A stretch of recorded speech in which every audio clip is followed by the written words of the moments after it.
So we're going to explore some ways that I've discovered that help us learn to love ourselves. Anybody who's studied the Course in Miracles knows that they say, forgive and love thyself. You know, it's love thy neighbor as thyself. And the thing most people seem to forget, it's as thyself. It isn't just love thy neighbor. And you can't really love your neighbor until you do learn to love yourself. And I'm not sure exactly why we've gotten away from loving who we are. And remember, when I talk about loving yourself, I'm not talking about vanity or arrogance. That is not love. That is fear. I'm talking about just really respecting and cherishing the incredible miracle that you are. Because each one of us is someone really fabulous. We're divine, magnificent expressions of life. Only we have to know it. And when we do, it's like we're in tune with the entire universe, and everything just flows in our life. So we need to not only love our neighbor, but we need to love ourselves, and we need to begin there. And it's interesting, we resist this so much. So tonight I want to share with you some of my ideas about life and how you can get to the point where you really do love yourself. When we sort of get the guidelines on how we love ourselves and we're willing to practice them consistently, it's amazing the changes we can make in our lives. You know, I'm a very simple lady, and I have very simple guidelines for life. And for some people, they're far too simplistic. They think that's just ridiculous. But over and over again, I've seen people try them and practice them, and it's amazing how they work. Now, I want you to remember that if you hear just one sentence tonight that you can use to help improve the quality of your life, that's fabulous. You don't have to get everything I say. You don't have to accept everything I say. You don't even have to understand it. Whatever you're hearing tonight is going into your subconscious mind, and you will use it at the appropriate time, or you'll reject it. You know, you're always in control. You can do whatever you want. I can stand here for days and tell you all sorts of wonderful ideas, but if you don't want to accept them, that's your business. We're always in control. So let's see what we can do. All right, and let's have a good time tonight improving the quality of our lives. Sometimes we think it's so serious when we work on ourselves. And we can do it that way, and we can also do it through a lot of pain, but we can do it through a lot of joy too. Okay? So if you want to love yourself, then I suggest you start with these 10 steps that I've put together. Absolutely number one, first of all, most important, and if you really get this one, you don't have to practice any of the others because they'll come automatically. The number one thing is to stop all criticism. Stop criticizing yourself now and forevermore. Never again. Make a vow to yourself, I'm not going to do this anymore. You have been criticizing yourself for years and years, and you're still criticizing yourself for the same stuff you were criticizing yourself for before. So it seems that it doesn't work. So why don't we try another tactic? Let's come from a place of being okay as you are, and you can make changes. I remember what a revelation it was to me when I discovered that I could make changes in my life without being a bad person. I didn't have to be bad and then change. I could be okay and just change. Criticism never changes a thing. So refuse to criticize yourself and accept yourself exactly as you are. Remember, everybody changes. Everybody. But when you criticize yourself, your changes automatically become negative. You get into negative changes. And when you approve of yourself, it's amazing how your changes are positive. Our ability to change and adapt and flow with the process of life is our healing power. That's our healing power. We are powerful beings, and our power lies in the choice of thoughts that we think and the words that we use. Because our thoughts are creative. They create our experiences. They contribute to everything we do in life. So you do choose the thoughts you think. You really do. Sometimes we think, oh, they zip by so quickly. But you really do choose them. So choose thoughts that are nurturing to you. Choose thoughts that are uplifting, that are supporting of you. If you really want to love yourself, it's essential that you stop criticizing yourself now and forevermore. Absolutely. And you can do it. You can do it. Just make a vow that that's what you'd like to do. All right, number 2, don't scare yourself. Please, if you love yourself, don't scare yourself. Stop terrorizing yourself with frightful thoughts, because all you do is make any situation worse. You don't make it better. And don't take a small situation and make it into a big monster. And don't take a scary situation and make it even worse. Be there for yourself, you know? It's a terrible way to live. And if you have a habit of doing this, I suggest you stop it. You just stop it. You know, how often do we lie in bed at night going over and over a problem, creating the worst possible scenario? We do this for illness. We get a pain, and we're immediately planning our funeral.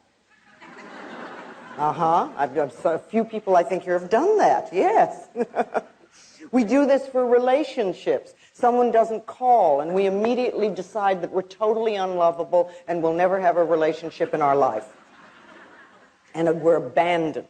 We do this for work. You know, you hear a small remark at work, and you think, oh my God, I'm going to be fired. You know, we build these things up. And remember, these frightening thoughts are affirmations, only they're negative affirmations. So if you have a habit of thinking negative thoughts that scare you, what I find is the best thing to do is find an image of something you really like, something that you love. It could be a sport, it could be a sunset, it could be some beautiful view, it could be flowers, it could be anything. And use that as a substitute. Pick that as your image, like your switch to image. And every time the negative thought comes up, or every time you find that you're frightening yourself, just switch to this thought or this image. You know, and say to yourself, no, I'm not going to think about that anymore. I'm going to think about sunsets or waterfalls or beautiful yachts or whatever your image is. Whatever you want to choose. And if you keep doing that, you will break that habit. But it takes practice. It always takes a little practice. Love yourself enough to stop scaring yourself. You know, just stop that. Number 3 is be gentle and kind and patient with yourself. Just be gentle and kind and patient. You know, a good example of the power of patience is a garden. A garden is often to begin with just a patch of dirt, and then you add some seeds or some little plants, and you let the sun shine, and you water it, and you give it some loving attention. And to begin with, it seems like not much is happening. But if you continue doing that, if you're patient, things will change. The garden will grow and blossom. And if you think of your life as like a garden, or your mind like a garden, you know, what kind of garden would you like? What kind of events do you want to have happen in your life? And what kind of seeds do you need to plant in order for those to happen? So you select the seeds, you select the thoughts that will contribute to creating the garden of experiences that you want. And I like to think of planting these thoughts in the fertile soil of your subconscious mind, where they get nurtured and then can grow. And if you pay attention to them, if you take care of them, then one of these days you'll reap a wonderful, bountiful, and beautiful harvest of all the things you want. You're learning new ways of thinking. Now, I realize that some of you have been working on yourself for a very long time. So some of the things I'm going to say tonight might just reinforce for you what you already know. And a few of you may be just beginning on your pathway of self-discovery. And some of the things I may say tonight might sound ridiculous, or you may resist them a lot. But remember, the resistance is part of the process of making the changes. When you ask the question, how do I love myself? You are already in process of beginning to learn to love yourself. Because there was probably a time when you wouldn't even dream of asking the question. So you're already started there. So as you learn these new ways of thinking, be gentle with yourself, be kind to yourself, and be patient with yourself as you plant the new thoughts in your mind. Now watch for the weeds. The weeds are like the old negative thoughts, and pluck them out as quickly as you can. Remove those negative thoughts as soon as you see them.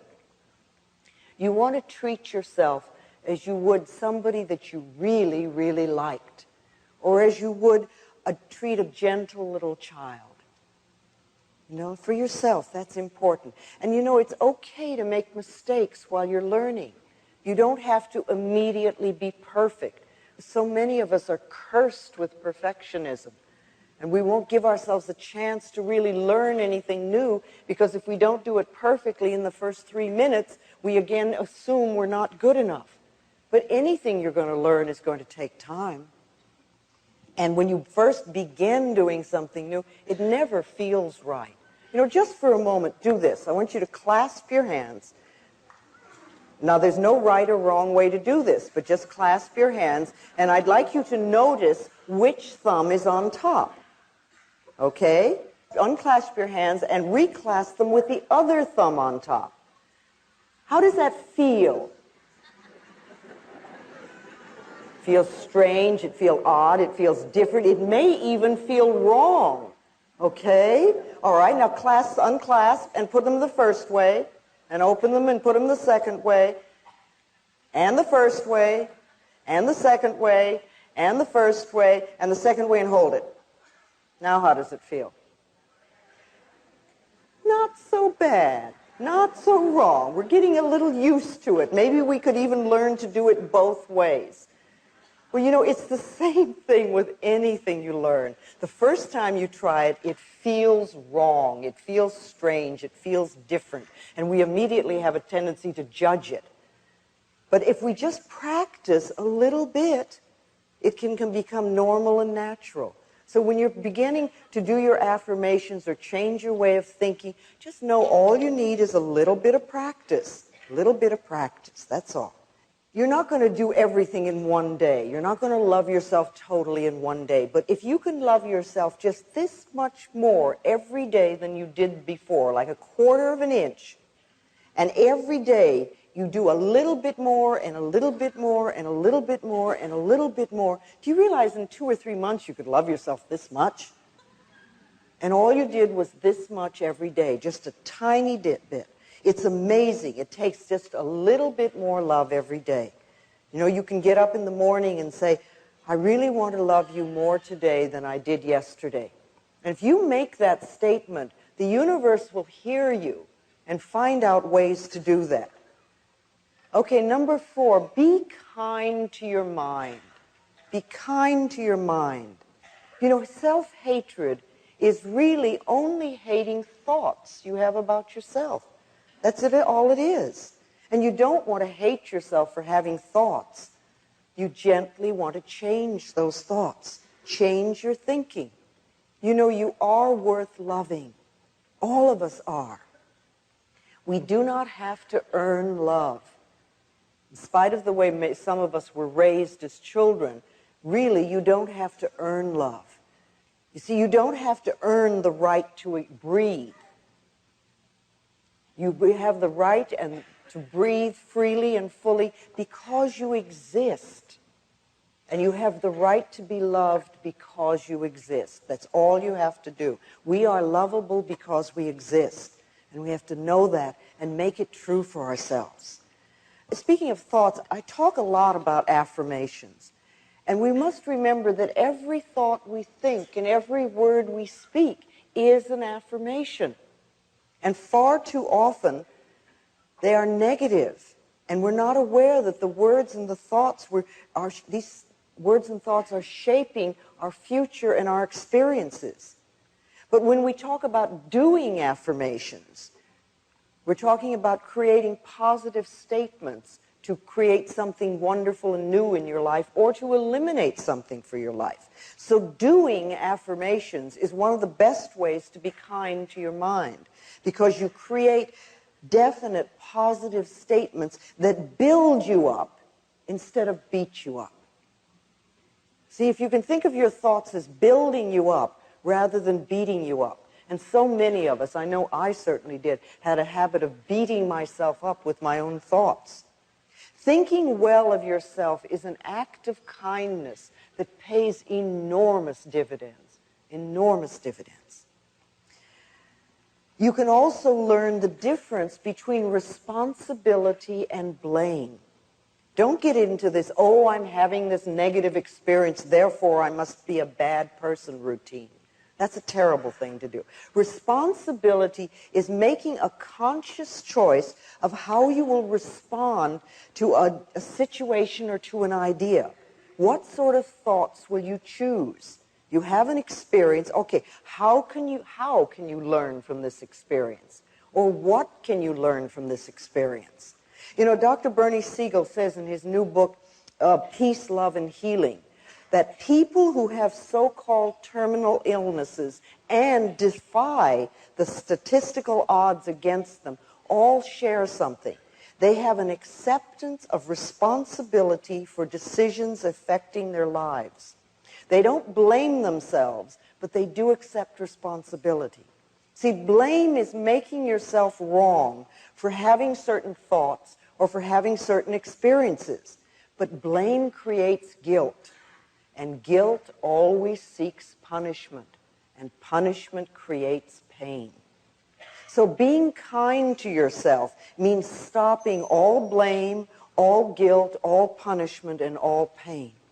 Respond to yourself and to life in a loving way. Now, another kindness you can give to yourself is to relax. Just relax. Relaxation is essential. It's absolutely essential for the healing process. It's really hard to allow the healing energies to flow within us if we're tense and frightened. It's like we shut off the energy. And it only takes a minute or two, a few times a day, to allow the body to let go and relax. See, at any moment you can close your eyes and take 2 or 3 deep breaths and just release whatever tension you're carrying. Let's do that now for a moment. Just let's close our eyes and take a deep breath and just exhale and let go. Just let go. And let's do that again. Take another breath and just release all fear, any tension. And once more, take a deep breath. And as you exhale, just let yourself be centered. And you might even say to yourself silently, I love you, all is well. And then just notice how much easier your body is for the moment. That didn't take 2 minutes. And if you would do that several times a day, it sort of says to the body, it's okay, you don't have to go through life tense and frightened. You can be relaxed and still handle whatever you need to handle. Another kindness to yourself is to meditate. You know, as a society, we've made meditation into something mysterious and difficult to achieve. And yet meditation is one of the oldest and simplest processes there are that we can do. All we have to do is to sit or even lie quietly, close our eyes, take a few deep breaths, and our body again will automatically relax. We don't have to force it, it just happens. And we can repeat words like love, or peace, or healing, or anything that's meaningful to us. We could even say, I love myself, or I forgive and I am forgiven, or I'm willing to learn. And then just sit there quietly, and your answers may come immediately, or in a day or two, or whenever. The thing I do most of the time is just say, what is it I need to know? And then I just wait. And what I need to know is revealed to me. You know, you don't have to be rushed. Just allow things to happen. Remember, it's the nature of your mind to think. You're never going to stop your mind from thinking. Some people think that if they meditate, they have to stop their mind from thinking. But you can slow down those dashing thoughts. You just allow them to flow through. And you might, if you're meditating, just notice and sort of say, oh, that's a fear thought. Or there goes anger. Well, that's a disaster. That's an abandonment thought. You see, if you don't give them importance, then they pass through like a soft cloud on a summer day. And you just watch them go. You cannot meditate incorrectly. Any way you first attempt it is going to be right for you. If you begin anywhere and you allow it to become a habit. You see, we all have tremendous wisdom within us. Inside of us, I believe, are all the answers to all the questions we're ever going to ask. And unfortunately, most of the time, we're so busy running around creating the soap opera and drama that we call our lives that we forget to quiet down long enough to listen to us. Meditation creates the space where we can quiet down and listen to our inner selves. And you'll never have any idea how wise you are until you quiet down and listen. You can take care of yourself. You do have the answers for yourself. Become connected with yourself through sitting quietly, through meditation. You know, you can think of meditation as focusing on your inner voice. It's like you're focusing and listening. Visualizations are also very important. You create a clear mental picture or an image that enhances your positive affirmations. When I had cancer, I used to visualize cool, clear water flowing through my body and washing out the diseased cells, and my body responding and becoming very strong and healthy. Now, I know some people like to use visualizations of fighting their cells. They like to fight the diseased cells. I personally don't feel good about creating a war in my body. And I think it's better to use an image that dissolves, like the sun could melt, or a magician could transform, or you could use some form of love to make the positive change. But when you're using visualizations, make them positive, some picture that works for you. And everyone can visualize. Everyone. You're describing your home, having a sexual fantasy. You know, people who think that there's no connection between mind and body have obviously never had a sexual fantasy.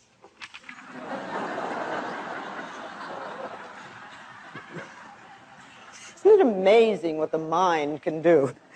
Okay, so let's use these visualizations in a positive way to really enhance what you're doing. Just like, you know, you've used negative visualizations to make a bad situation worse, you can use a positive visualization to make it better. Okay, number 5, praise yourself.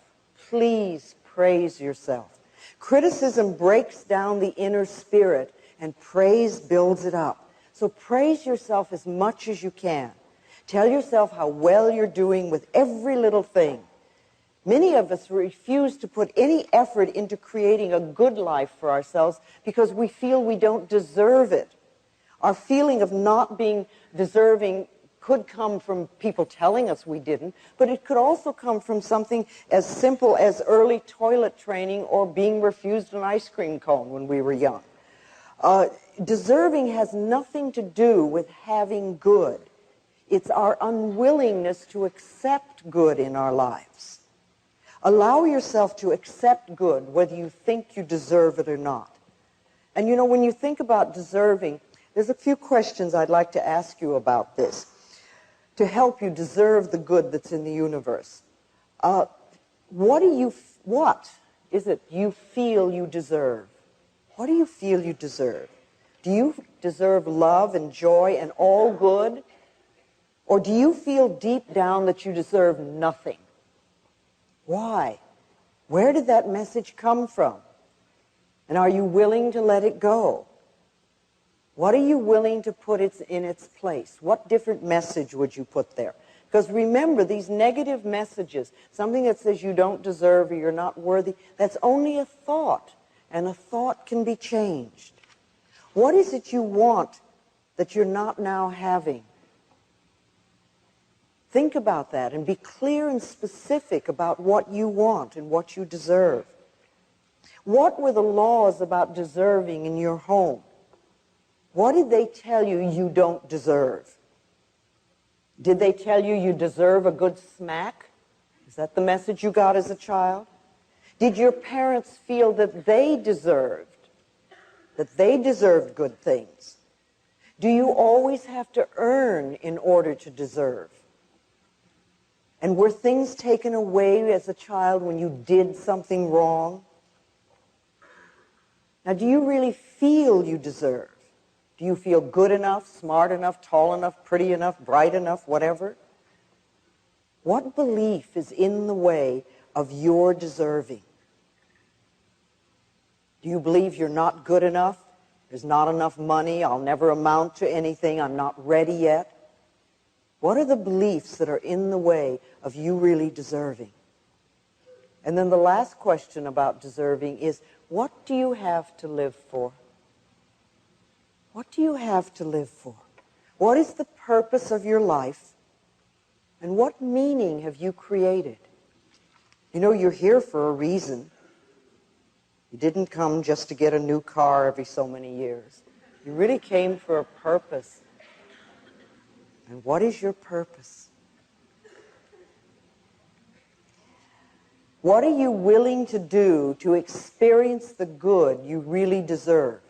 Are you willing to do affirmations? Are you willing to do visualizations? Are you willing to do treatments? Are you willing to forgive people? Are you willing to do regular relaxation and meditation? How much mental effort are you willing to give in order to change your life? Questions to ask yourself. All right, number 6 on loving yourself is support yourself. Find ways to support yourself. Reach out to friends and allow them to help you. It really is being strong to ask for help when you need it, instead of trying to do it all yourself and then being angry at yourself because you can't make it.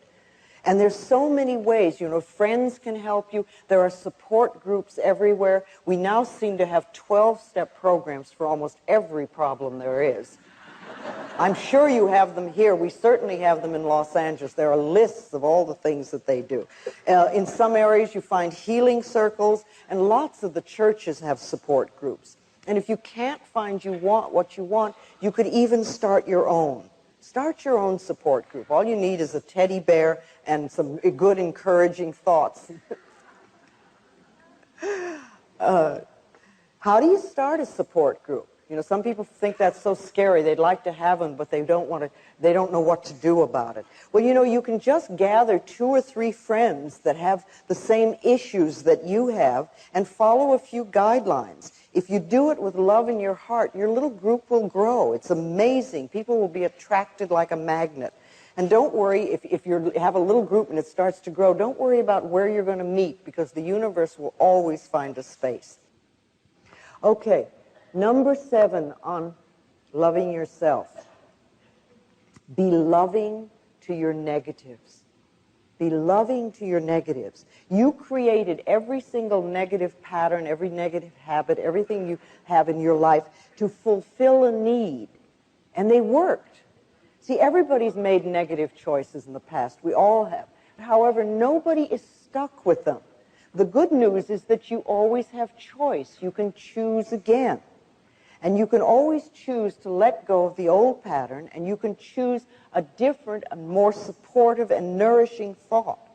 Letting go of the old negative pattern with love allows you to move into the new positive patterns with ease. It makes it so much easier.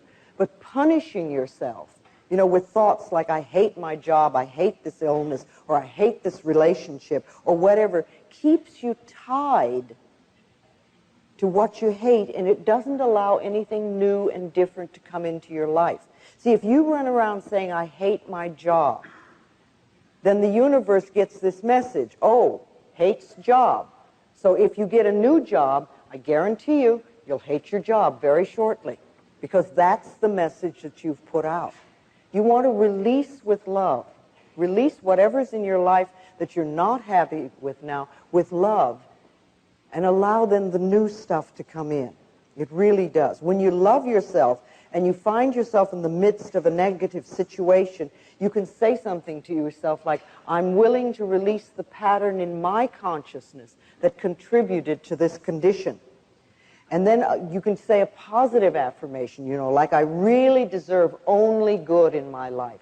I allow the healing powers and the healing energies of the universe to flow through me, really changing my life for the better. Our thoughts and our words are very powerful. And remember, no matter what's going on in your life, no matter what negative situation you have right now, you are never wrong. You're never wrong. You're always doing the best you can until you find a better way to handle situations.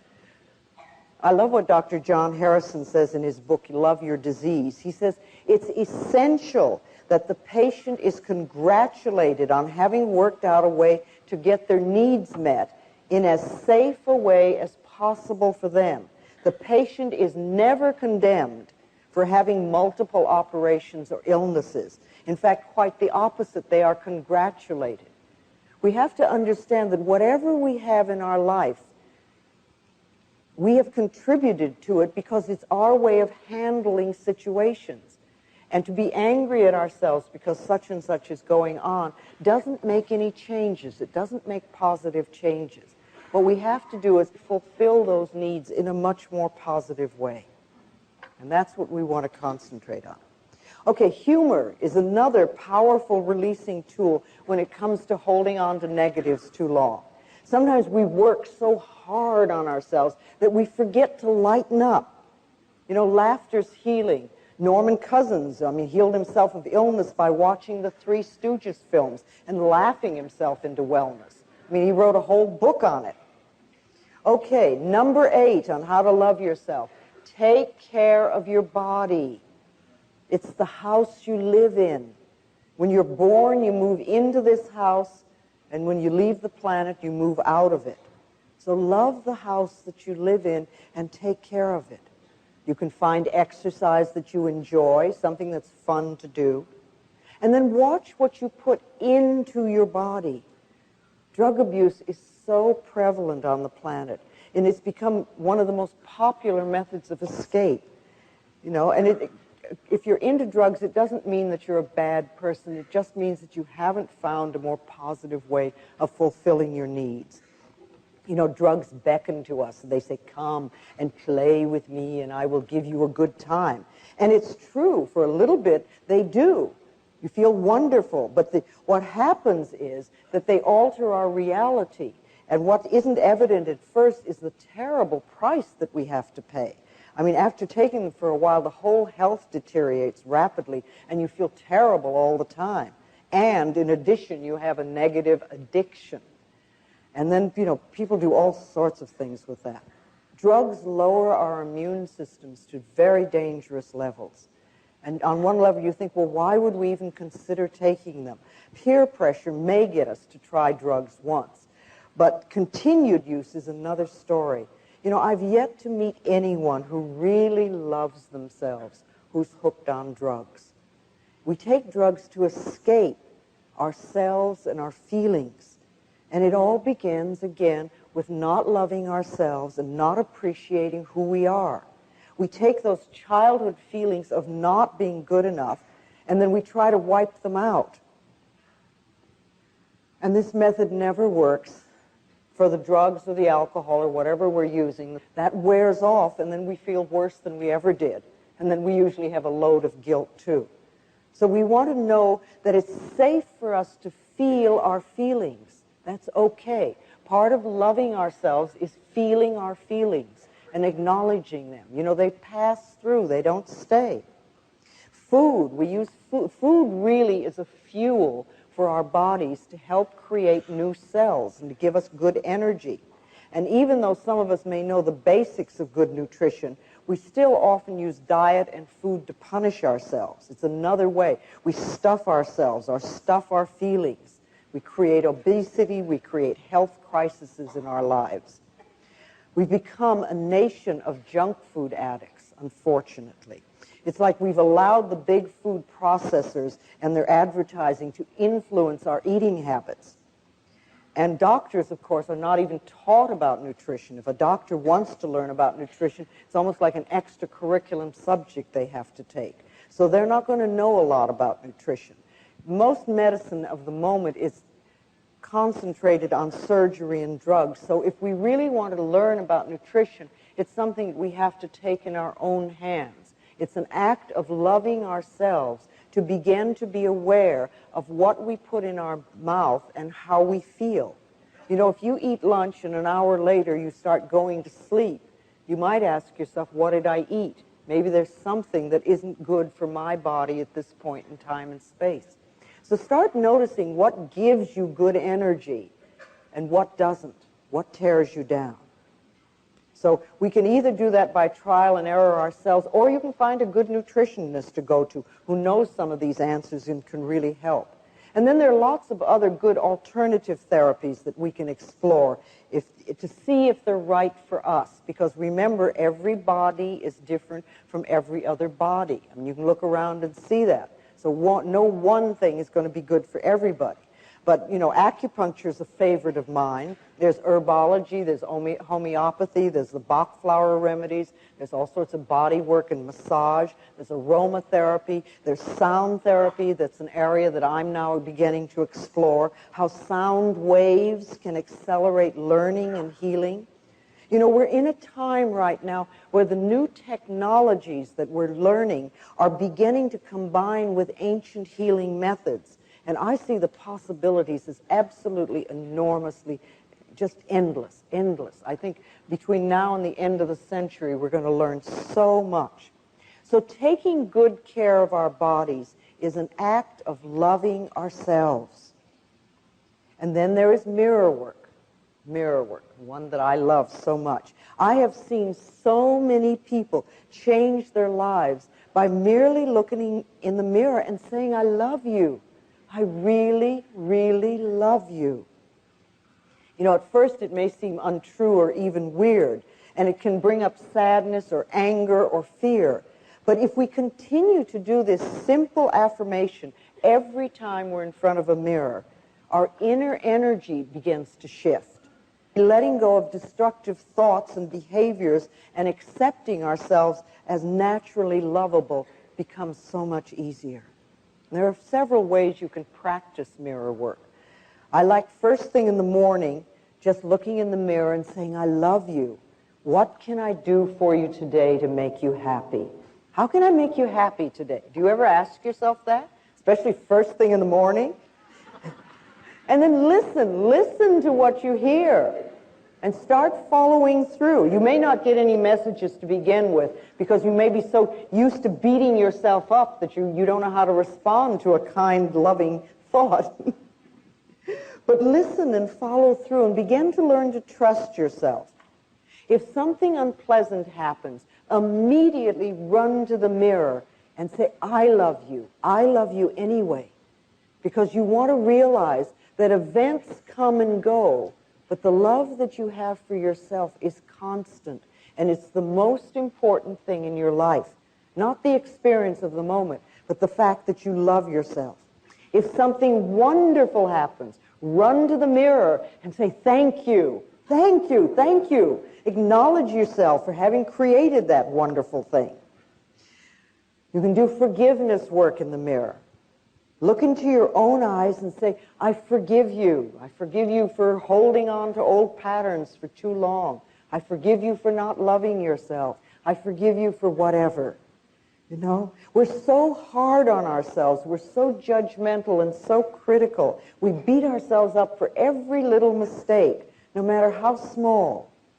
Every one of us can use forgiveness on a daily basis. Sometimes I look in the mirror and I say, I am forgiven. I forgive you and I am forgiven. I forgive and I am forgiven. Know that it works both ways. You can talk to other people in the mirror. Tell people things in the mirror you'd be afraid to say in person. You know, you can clean up old issues. You can forgive them. You can ask for love and approval. It's a wonderful way to talk to your parents or part of a relationship. Talk to your doctor in the mirror. Talk to your boss in the mirror. You can say all sorts of things that you'd be afraid to say otherwise. But I think the last thing you always want to say when you do any mirror work is that what you really want is their love and approval. Because that's what we all want. We all want love and approval from wherever we are, so that everybody gives that to us. And the more we give it, the more we're going to get it. See, affirmations in the mirror are powerful because the mirror always tells us the truth. If you look in the mirror and you immediately hear negative stuff, then that's like almost a gift, a treat. Because if you look in the mirror and you say, I love you, and you hear this, who are you kidding?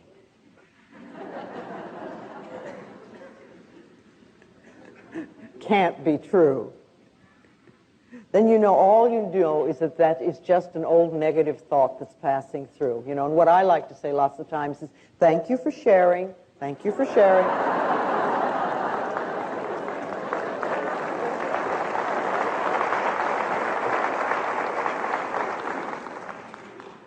When you acknowledge that the negative thought is there, don't give it a lot of importance. Or if you have a negative message coming through, turn it around into a positive affirmation. Just let it go. And at least once a day, look in your eyes and say, I love you. I really, really love you. I love you. And as for loving yourself, do it now. Don't wait till you get well, or you lose the weight, or you get the new job or the newer relationship. Do it now and do the best you can. You see, if you're dissatisfied with yourself now, and you think, oh, well, I will love myself when I get the new job, or I lose the weight, or I have a new relationship, believe me, you'll lose the weight, you'll get the new job, you'll have the new relationship, and you'll still be dissatisfied with yourself. Because the dissatisfaction with yourself is a habit pattern. If you can be satisfied with yourself now, if you can love and approve of yourself now, then when the good comes into your life, when the new things come in, you'll really be able to enjoy it. You'll really have a wonderful time. So don't wait. The most important thing is just be willing. Just be willing. I'm ready now to love myself. I'm ready to let my life change, and I'm willing. You may not know how to. It may seem sort of scary practicing all these things. If that's too much, then just start with, I'm willing to learn to love myself. I'm willing to learn to love myself. And believe me, the universe will hear you, and God always says yes, your subconscious mind always says yes, you'll start to get a positive response. And once you've learned to love and accept yourself exactly as you are, then you can begin to learn to love and accept other people as they are. See, we can't change other people. If we just, that I think is another way of learning to love yourself, is stop trying to change other people. Leave them alone. I mean, all that energy that we spend into trying to make other people different, if we used half of that energy, we could make ourselves different. And when we're different, our whole life will change. You can't learn things for another person. Everybody has to learn their own lessons, but you can learn for yourself. You can learn for yourself. And you want to love yourself enough so that you're not brought down by self-destructive people or people that are negative. They have a right to what they think and what they want to do for themselves. But you don't want to put yourself in such a position. And if you're in a position where you're with a really negative person that doesn't want to change, then you need to love yourself enough to move out of that. Far too often we stay in a negative relationship for so long. You might even be taking abuse in a relationship. We'll allow ourselves to be put down. And when we do that, we're always saying, really, well, I'm not worth loving, so I have to stay here and accept this behavior because I know nobody else would want me. That's a very negative feeling to have about yourself. But, where is that concept? That concept isn't out there. That concept can only be inside of us. And when we change the negative belief we have about ourselves, then we find that we're treated differently. I know that I sound very simplistic and I repeat the same thing over and over again, but I truly do believe that the quickest way to change any problem in our life is to love who we are. Because it's amazing how the vibrations that we send out then are different, and the way people react to us are also different. We can't be healed and whole unless we really love who we are. So ask yourself, are you willing to love yourself? Are you willing? When we really love ourselves, we cannot hurt ourselves, and we cannot hurt another person. And that, to me, is the answer to inner peace and to world peace. Unconditional love is the goal that I think we're all here for. But it begins with self-acceptance and with self-love. You know, you've come to this planet for a purpose. You've come to fulfill yourself. And you've come to express love on the deepest level. And when you leave the planet, the only thing you're going to take with you is your capacity to love. That's it. You don't take your relationship. You don't take your automobile or your bank account or your job. You take your capacity to love. So how can you love yourself more? And how can you give more love to the planet, to the world? Over a period of time, using the principles and ideas that I've learned, I've created for myself a set of beliefs. These are what I call my basic beliefs. And my beliefs, and they work very well for me. They're simple, and yet they seem to cover all the areas of my life, and I just want to share them with you. First of all, I believe that I am always safe. Wherever I go, wherever I am always safe. This is one of my beliefs. The universe takes care of me, and I'm led and guided every moment. I also know that everything I need to know is revealed to me. I don't have to struggle. Knowledge comes to me, whatever I need to know. I hear what I need to hear. And if I'm supposed to know something, it's revealed to me. I don't have to read newspapers. I don't have to listen to the news on television or on the radio. I don't have to fill myself with that garbage. If I'm meant to know something, it will come to me. I always know. I also know that everything I need comes to me in the perfect time-space sequence. And again, I release the struggle of trying to make things happen. I speak my word for what I believe, and then I let it go. I've placed my order in what I like to think of as the cosmic kitchen. And the big chefs are working on it. Well, you know, it's true. When you do your affirmations and things, we often do them, and then we try to struggle to make them happen. But, you know, if you go to a restaurant, and the waiter or the waitress takes your order and goes off to the kitchen, you don't run after them into the kitchen to see what's happening. You assume that it's being taken care of. And you can do the same thing, you know. You do an affirmation for something and you want, and you say, okay, that's taken care of. Every time you think of it, you know it's taken care of it. So I deal with what's in front of me, and I know that what is right for me will come to me in the perfect time-space sequence. And so much good comes into my life. Some of it I ask for, and some of it, and much of it I haven't even thought of. When you love yourself, it's amazing what comes into your life. Okay, I also believe that life is a joy and filled with love. And as I choose to believe this, it becomes true for me. I awaken in the morning with joy in my heart, and I find it almost everywhere I turn. See, the heart's job is to lovingly pump joy throughout our bodies. And all we have to do is get our negative thoughts out of the way and allow this to happen. What we give out comes back to us. So what you're believing is going to come back to you as true. Okay, I also believe I am loving and I am loved. And I operate from the loving space of the heart as much as I can. Now, this is a lesson for all of us, and we're not there all the time. Every time I find myself off track, I try to bring myself back, because by giving out love, of course, it comes back to me multiplied. And there's so much love in my life these days. It's just incredible. I could never have imagined it. Never.